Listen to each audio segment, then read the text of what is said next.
নমস্কার বন্ধুরা, শুভ্রাজ কিচেনে সবাইকে স্বাগত। আজকে আমি আবারও একটা রেসিপি নিয়ে চলে এসেছি।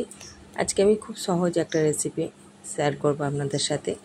আর এটা খেতে কিন্তু ভীষণই ভালো। এটা দই পরোটা।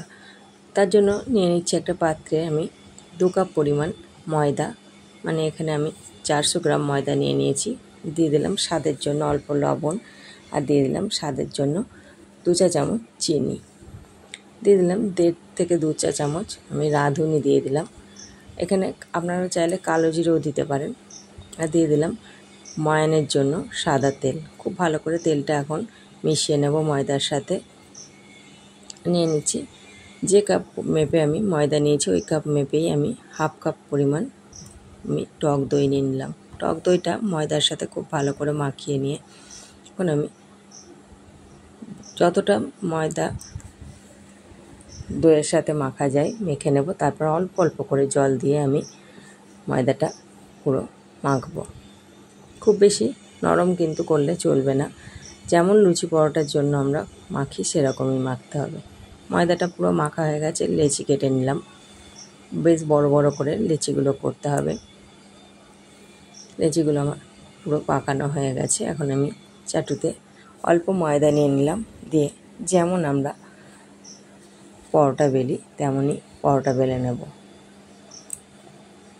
3 ভাঁজ দিয়ে পরোটাগুলো আমরা বেলে নেব।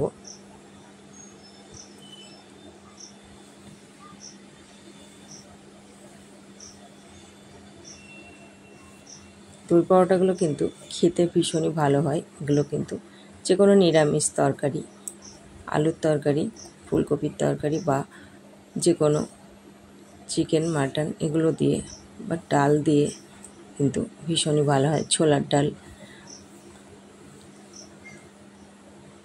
একে একে আমি সব পরোটাগুলো এভাবে বেলে নেব।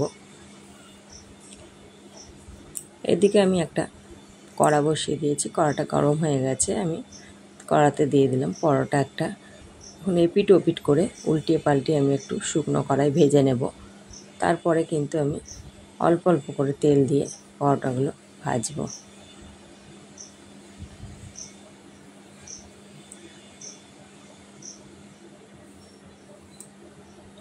ভিডিওটা যদি ভালো লেগে থাকে একটা লাইক দেবেন, কমেন্টের মাধ্যমে জানাবেন কেমন লাগলো, আর বন্ধুদের সাথে বেশি বেশি করে শেয়ার করবেন। পরোটাটা আমার এক পিঠ পুরো সুন্দরভাবে ভাজা হয়ে গেছে, আমার আর এক পিঠও সুন্দরভাবে ভাজা ভেজে এখন পুরো তুলে নেব। এভাবে আমি একে একে তুলে নিলাম। এখন আমি পরোটাটা আলুর তরকারি দিয়ে সার্ভ করে দিয়েছি।